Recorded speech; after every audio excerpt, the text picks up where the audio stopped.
Bonjour Guillaume. Bienvenue. Élodie de Marquis aussi nous accompagne aujourd'hui. Bonjour. Bonjour. Bienvenue, chef des opérations et de la stratégie pour Kaiko. Vous fournissez des données et des services crypto, Web3 aux acteurs de la finance traditionnelle. Vous nous expliquerez tout cela dans un instant. Et puis Laurent Pignot aussi nous accompagne depuis Zone Bourse. Bonjour Laurent.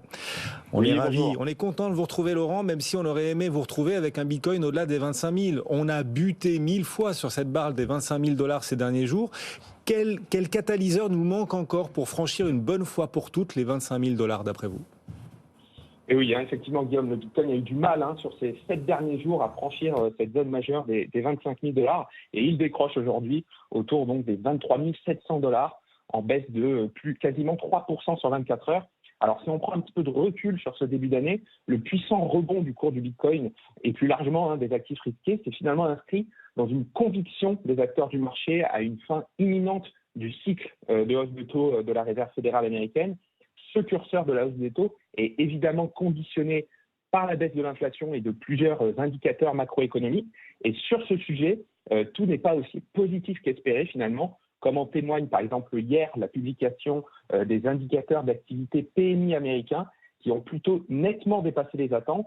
Et c'est un signal de prudence car en ce moment, une bonne nouvelle pour l'économie n'est pas forcément une bonne nouvelle pour les marchés financiers qui préfèrent en priorité des taux bas. Et le Bitcoin, en étant assimilé à un actif risqué, est d'autant plus sensible à ces nouvelles et surtout comment elles sont digérées par le marché. Nous aurons aussi vendredi la publication de l'inflation PCE aux États-Unis, ce qui donnera encore plus la tendance de la surchauffe économique. Alors techniquement, évidemment, c'est la résistance des 25 000 $ qu'il va falloir être franchie pour continuer et confirmer la progression du cours du Bitcoin à court terme. Dans l'autre sens, je surveille deux zones. D'un côté, le précédent sommet qui pourrait faire office de support autour des 23 700 $, donc il est travaillé actuellement.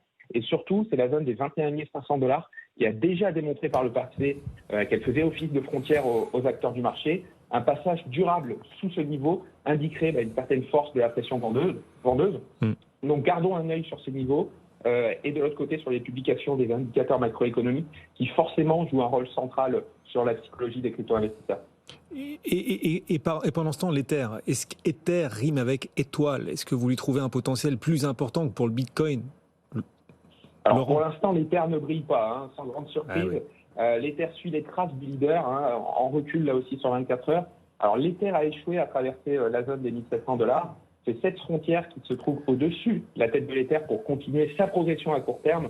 En revanche, sous les pieds de l'Ether, c'est bien la zone des 1500, 1550 $ qu'il va falloir surveiller, qui, si cette fois elle était franchie, donnerait de la confiance aux forces vendeuses. Donc gardons un œil sur ces niveaux, tout en ayant un œil sur le graphique du Bitcoin, qui comme souvent dicte la direction du marché.